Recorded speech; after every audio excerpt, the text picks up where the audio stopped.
I was caught in a mistake, and my colleague took advantage of the situation to sabotage my interests. Am I wrong for deciding to report it to the police? I've officially had it, 29 degrees Fahrenheit, and I'm commencing a campaign of relatively benign psychological warfare against one of my coworkers. I'll call him Kyle. Kyle started at the company on November 23rd and seemed cool at first, but I have slowly grown to find him very annoying. There are too many examples to get into, but I would describe him as an entitled, impertinent sourpuss with a nicotine addiction and a self-professed problem with following the rules. WTF? Why would you brag about this at work? He is my same age and in the same role, for the record. I also arguably have a nicotine addiction, but I don't make it obvious in my place of work. So, a few days ago, I regrettably had a horrifying emergency on my way into work. The whole ordeal unfolded very quickly, and while I was unmuted on a work call with my whole team. I don't want to go into details of the emergency, but it involved me getting caught up in an altercation that had nothing to do with me, but resulted in me having a very public panic attack that my entire work team also heard over the phone. I am diagnosed with panic disorder. Edit. I am not supposed to discuss the details of this situation, as it is an open case with local law enforcement. On my way to work, I was arrested, and I was held in jail for 36 hours. I had a panic attack while being arrested, and then 5 more while I was in jail because I was denied access to my prescribed medications. You can pass your judgment on whether I deserved it, but you don't know me. My other coworkers, my family, my friends, and the larger local community, not the cops, have been extremely supportive. Think what you want, but the police and I will probably never be able to trust them again. I was indisposed for a couple of days after the emergency, and once I was able to return, my work computer was still in my office building, which I ultimately never reached. So, I couldn't do any actual work beyond sending emails and messages off my phone. Almost all of my coworkers, who I've worked with for about 7 years now at this company, were incredibly supportive, sent me kind messages, and were generally concerned for my well-being, having directly heard me go through this ordeal in real time. And I still feel mortified, so their support really means the world. A few coworkers even contacted every single person I had scheduled meetings with to let them know I had an emergency. They seamlessly picked up my critical work tasks and offered to drop off my computer at home for me. I mean, these people rock, and that's why I've been at the company for 7 years. Kyle, however, has appeared to have seized upon this opportunity, my traumatic emergency, to highlight my shortcomings. In the immediate aftermath of the emergency, when my coworkers were exchanging messages of support and concern about me, Kyle sent no such messages, and he didn't ask how he could support. Instead, he inserted an absolutely useless recommendation into the team group chat about how I could have avoided this emergency in the first place. He immediately tried to turn my trauma into a learning moment, as if it was so obvious that this would have happened to me because of the choices I made leading up to it. She was asking for it in that dress, if you ask me. Gross. Then, when I am finally recuperated enough to look at my phone a couple of days after the emergency, I get a message from a project manager that I work with, asking me about the status of a report that I had put Kyle in charge of. The PM tells me that they spoke with Kyle yesterday, and that Kyle said the report was in my court. But, interestingly enough, Kyle conveniently failed to mention to the PM during that conversation that I had suffered a major emergency that Kyle had witnessed just the day before, that I was presently indisposed, and that I would likely need some time to recover. Not to mention, Kyle had never communicated to me prior to the emergency that the report was ready for me to review. He kept saying he had one more task to complete. So, despite the chaos and trauma of that terrible event, I feel a renewed sense of gratitude for my life, my freedom, and the everyday privilege of being alive and surrounded by a supportive community. And I feel even more protective of it now. Things can change in an instant, in ways that you couldn't possibly imagine.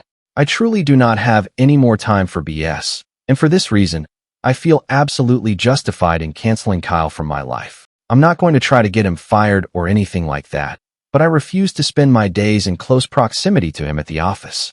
We currently sit right next to each other in a 2-desk office space, but there are other desks in an adjacent office space that I can use, so I plan to move my desk away from his.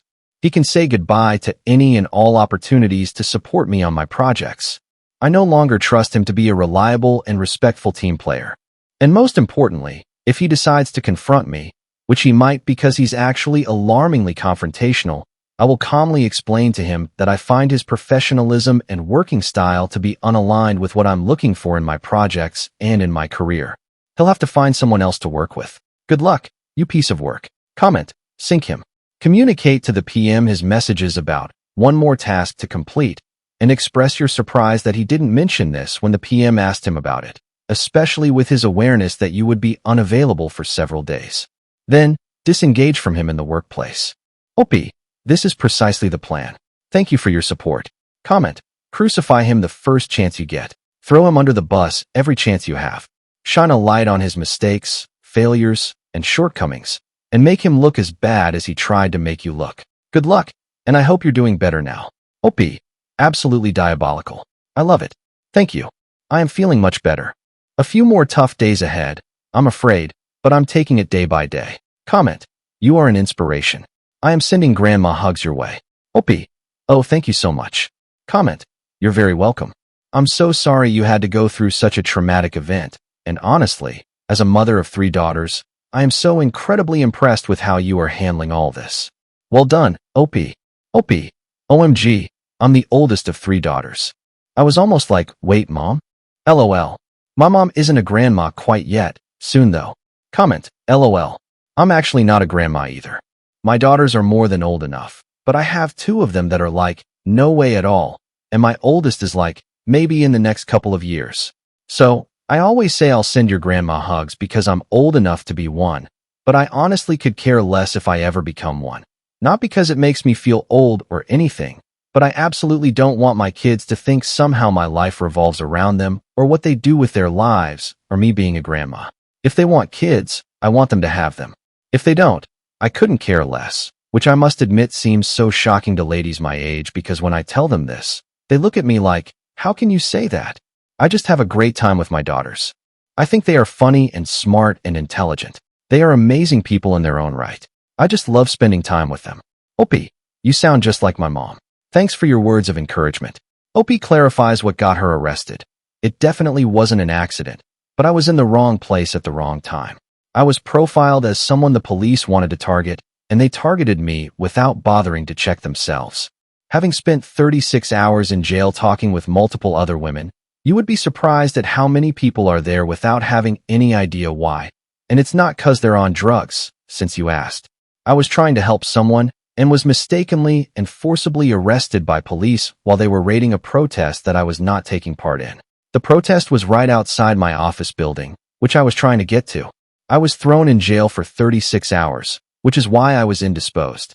I wasn't given access to my prescribed medication, and in addition to the panic attack I suffered during the arrest, I had about 5 more over the next 12 hours, all while being totally ignored and laughed at by officers who were supposed to keep me safe. By the time I got out of jail, I was a zombie, and I couldn't even spell my own name. Also, my job does involve manual labor. I work on construction sites, install wells, and perform sampling. I'm trained to operate man lifts, nuclear density gauges, and handle hazardous substances. Man, y'all are just wow. Update, 2 months later. Felt like posting an update. See original post. All my charges, for misdemeanors for resisting arrest, were dismissed because the police arrested me unlawfully. I am also moving forward with civil litigation against the police department. I thought about just dropping it and moving on with my life, but then I saw the police body cam footage, and it is disturbing, to say the least. Worse than I even remembered. It brought my partner and father to tears. They are not criers. My mother was simply hysterical and couldn't even get through the first few minutes. She said watching her child be held down and beaten while I was crying and screaming for help was entirely too much for her to bear. I'm shaking again, even recounting it now. Kyle still works at my company, but we don't work together on anything anymore. I heard he got put on a PIP, but no one really confirmed that with me, which is probably the appropriate course of action. I just stay out completely of his business. I'm doing great at work. I've always felt good about my job performance because, as I mentioned in the original post, I love my coworkers, and my work really matters to me. I also stopped drinking, smoking, and I'm currently 10 days sober, which has been amazing for my productivity and my mental health. Still addicted to nicotine, damn ZYNS, but that's the next thing to go. Taking it one step at a time. Thanks to all the kind internet strangers for your support. Apparently, my story will soon be made public to the media, but hopefully, you don't hear about it because the video is still mortifying for me, even though I clearly did nothing wrong, other than panic, which isn't really wrong, given the circumstances. Plus, then my identity will be exposed, and I'll have to make a new Reddit account. Hope Kyle doesn't have Reddit and finds this, but at this point, he knows what I think about him. Hi Kyle. Comments. Reasonable_*9F9. It will all work out. You have a good attitude despite the awful ordeal you experienced. If it happens to be made public, the people who care about you are who matter. Great for you for quitting drinking and smoking. That's amazing. Keep on going, one step at a time, one day at a time. Take care. We're pulling for you. Now to the next story. Story 2. When my husband had lupus, my parents abandoned me during pregnancy. They returned years later, wanting to be grandparents, but never apologized. When my husband was diagnosed with lupus, my parents left me during my pregnancy, saying that he and my unborn child weren't part of their family. They arrived 3 years later and expressed a desire to become grandparents. I severed my relationship with my parents 3 years ago after it became evident to them that my sister was more significant to them than my husband, me, or even their grandson. For background, after nearly a year of symptoms, my spouse was diagnosed with lupus during my second trimester. After multiple testing and hospital stays, we received this diagnosis, and it was a very trying period for us. The news that we were having a baby made us even more anxious. I anticipated my family to help us through this, of course. When I told my parents, they promised to do everything in their power to support me during my pregnancy and after the baby was delivered. Despite our tense prior history, I believed we were becoming closer since my sister moved away after her marriage 7 years ago. Thus, their pledge meant a lot to me. During her time here, my parents always emphasized her as the golden child. After she moved away and got preoccupied with her life, I believed I had a chance to connect with my parents at last. I was mistaken. I was only viewed by them as a stand-in for their favorite daughter. When my sister, Kara, came home 2 months after my baby was born and announced her divorce due to her husband's infidelity, this became evident. My parents spent all of their time with her right away, forgetting about me and my relatives. I was heartbroken, knowing that my husband, Mark, and I were still adjusting to his diagnosis and frequent doctor appointments. They had pledged to help with the baby because of his illness, which left him exhausted most of the time. I wasn't always able to rely on my spouse at home, even yet. I was angry with my parents and never blamed him. My parents once became irate and told me that Kara was more significant to them than I was, particularly if I were to compare her to my own family. They claimed that although Kara was their family, Mark and my son were neither. I quickly ended the call, blocked them, and never spoke to them again because that sentence was so extremely upsetting. Despite the passage of 3 years, I still can't get it out of my head. I've kept them out of my life ever since, and I want to continue doing so. Fortunately, my in-laws stepped up and provided us with excellent care. They would visit every other day to help with the baby and everything else because they knew Mark was struggling, even during my pregnancy.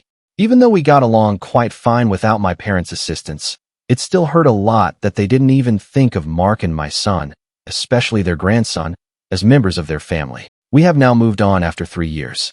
We can afford to hire a full-time nurse, and last year, Mark's web development company took off. We now operate our business from home together after I resigned my job to work with him. It is a practical arrangement.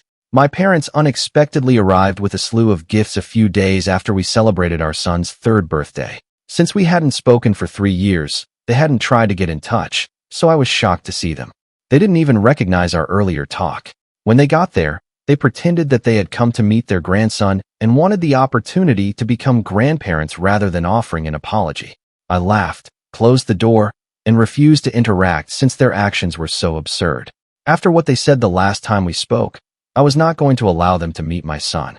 Their statement that Mark and my son were neither their family nor their responsibilities is still fresh in my mind. I wanted them to follow it now. They were agitated and would not go, making noise and pleading with me to open the door in order to clear the air, but I had no interest in doing so until they eventually left. I acted as though I couldn't hear them, despite hearing the entire exchange. Mark and my in-laws remained silent until I had composed myself. They talked to me about 30 minutes later and advised me to talk to my parents again.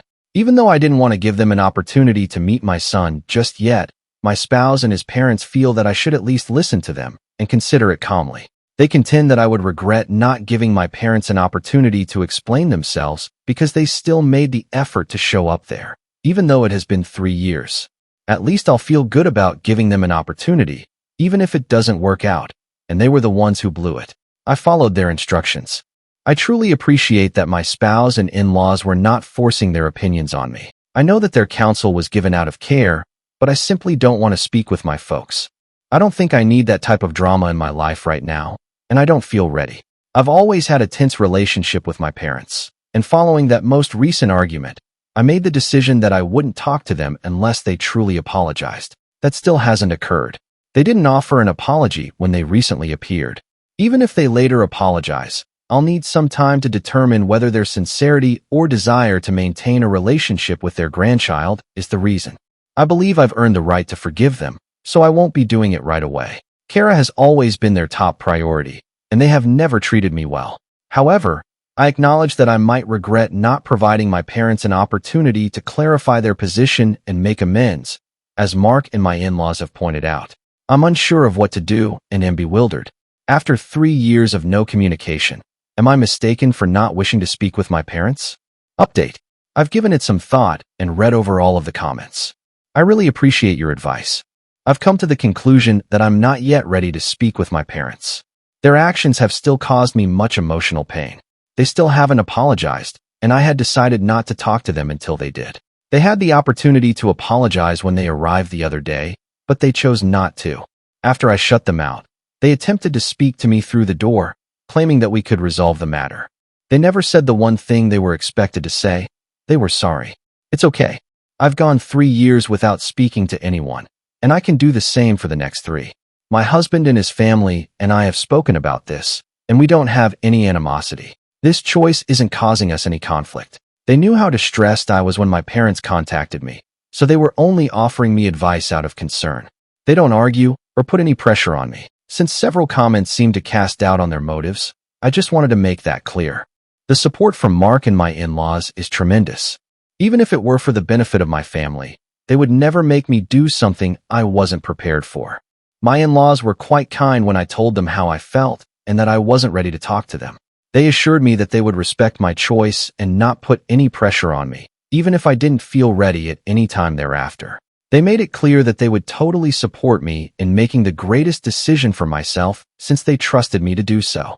Although I appreciate their understanding, I simply don't feel prepared to speak with my parents at this time.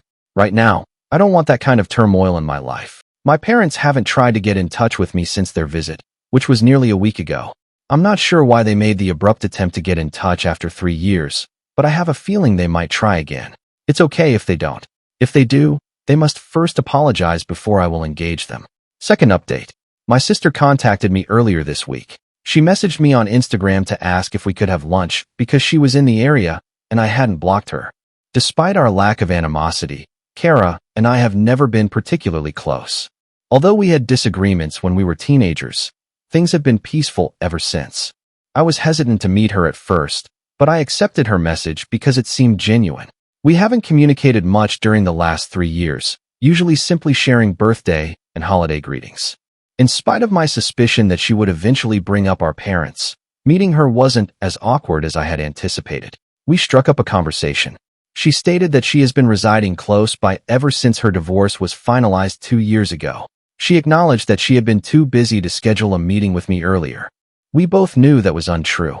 We had just not given each other priority. However, I accepted her excuse because it would have been embarrassing to admit that straight. She told me that after spending her first year back with our parents, she moved to a suburban home and now resides with her partner. She also disclosed that, although she hasn't made the announcement yet, she recently got engaged. I really congratulated her and expressed my happiness for her. I was happy to see her moving on with her life because I knew how deeply her ex-husband's infidelity had wounded her. She eventually brought up our parents after meeting up. Things took an unexpected turn at this point. Since she has always gotten along with them, and they have always put her first, I expected her to stand up for them. Although it wasn't her fault, she never seemed to bother. Instead, she informed me that she is currently at odds with them. She acknowledged that she wanted to talk to me about a few things and to express her regret for the past. I was surprised since I didn't think she needed to apologize because our parents, not her, were the source of my problems. But she clarified that her recent altercation with them had caused her to consider what she had done. Even though she knew our parents preferred her, she felt bad about how she had treated me in the past and for never challenging them. She regretted not doing more to address the dynamic, which she was aware of. I urged her not to be ridiculous, but she wanted to apologize for never defending me. What could she have done, really? Our parents, not her, were the issue. She acknowledged that she let things proceed the way our parents desired, but she stated she should have stood up for me. Although I truly appreciated her addressing it, I informed her that I didn't blame her and that she didn't need to feel sorry. She then began to explain to me why she and our parents were currently at odds. She got engaged to her boyfriend, which apparently upset them because they thought it was too soon after her divorce. They were concerned about what people might think and felt that it was inappropriate to think of getting married again so soon. But my sister didn't give a damn about such views. She clarified that she had lost interest in her ex-husband even prior to her divorce, before she found out about his affair. They had been dragging their marriage along for more than a year. Their relationship had ended a long time ago, and she believed that our parents were being self-centered by expecting her to put off moving on because they were afraid of rumors. Since it's common to move on after a broken marriage, I don't think anyone would find this circumstance intriguing enough to engage in gossip. Her timing is perfectly acceptable. She was also arguing with them about having kids, as if that wasn't awful enough. She is an independent woman who does not owe our parents grandchildren. Therefore, I found it incomprehensible that she was still answerable to them for her own choices. In spite of this, our parents were fighting about her decision to forego having children. Our mom tried to persuade our dad that at least her plan to remarry meant she would have children soon, while they were discussing whether it was right for her to get engaged so quickly.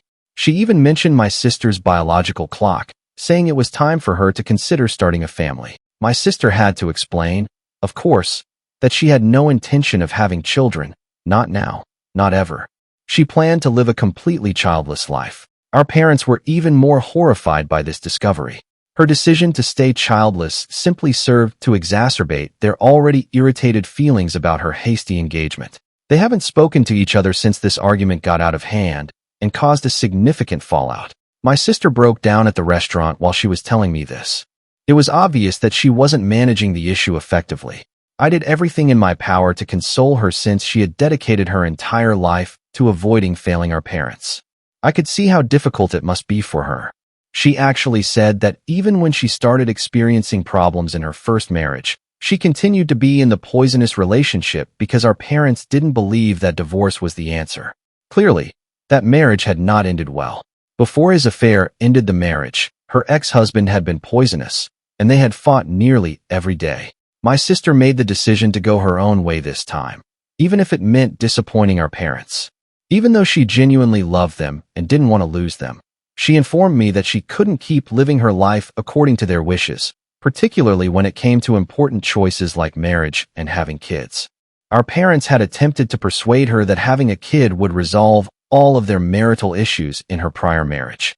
She claimed that because her ex-husband was so toxic, having a kid with him would have simply made matters worse. Thus, she had escaped a bullet. She told me that she had never wanted children in the first place, and that she had made a lot of choices just to appease our parents.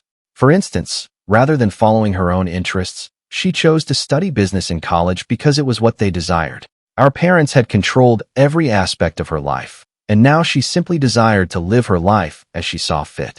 I felt terrible for her as she broke down and started crying as I tried to console her. After years of stress and hardship, this mature woman was finally crumbling. I came to see how foolish it had been of me to believe that her life was ideal. Our parents put a lot of pressure on her, and she had been fighting to survive all the time.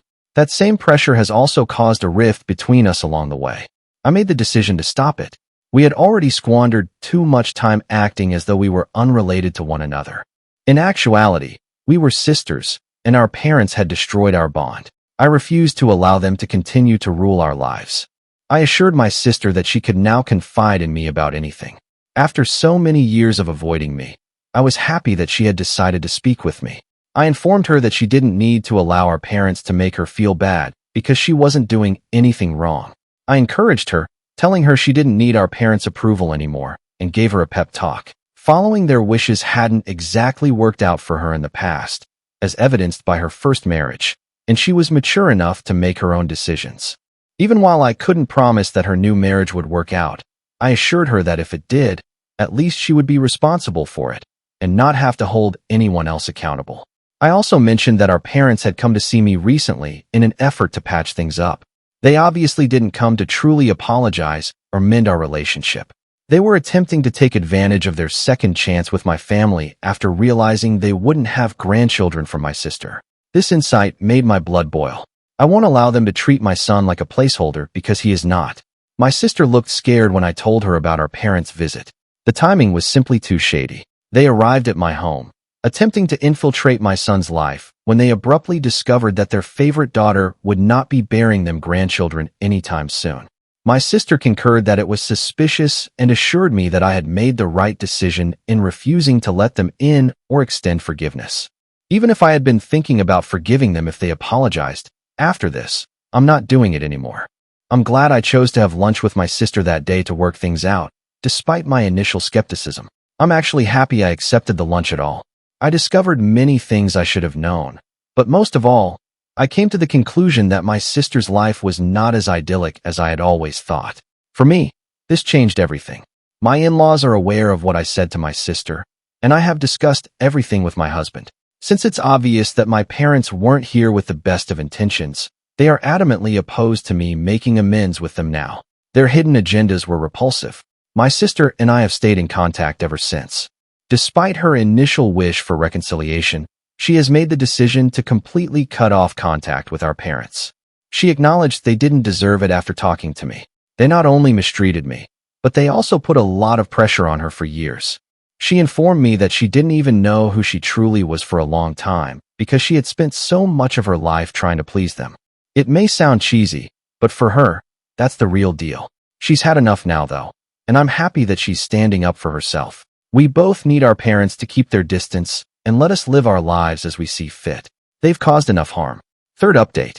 My sister and I have been corresponding daily for the past 5 weeks since our lunch date. Sincerely, we both needed this, but we were unaware of it until now. So I'm extremely happy that we're getting back in touch. We were both made aware of how horribly our parents treated us by that lunch talk. Our parents made another attempt to get in touch with us last week. Since we blocked them everywhere else, they sent us an email. Even still, their tone was patronizing, as though they were reaching out to us as a favor.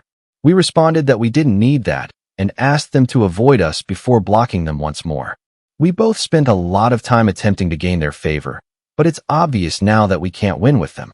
We no longer want to be good daughters to them because they weren't good parents to either of us. We cut them off entirely after sending them our last response. They haven't made another attempt to get in touch since.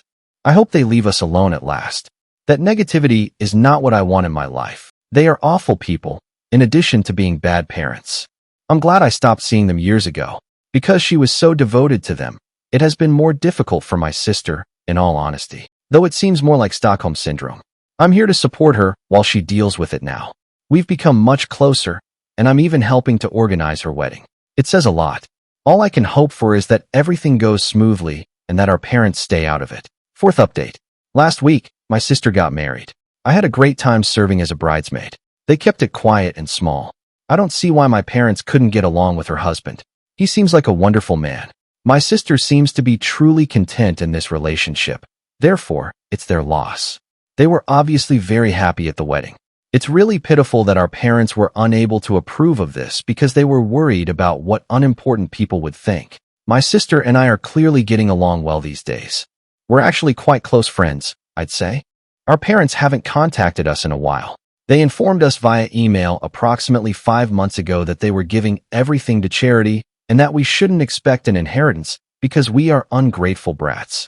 I'm not sure why they felt the need to inform us of that or what they anticipated would occur next. They must be disappointed that we didn't go pleading for their pardon, but it doesn't matter to anyone. I'm content with my life, my son, my spouse, and my in-laws, who are far superior to my parents. My sister is content with her spouse as well. Our parents are free to remain alone and stew in their resentment and hatred. It's really their loss. Thank you for watching. If you haven't subscribed yet, Please do so and hit the notification bell to stay updated with more shocking real-life stories happening around you.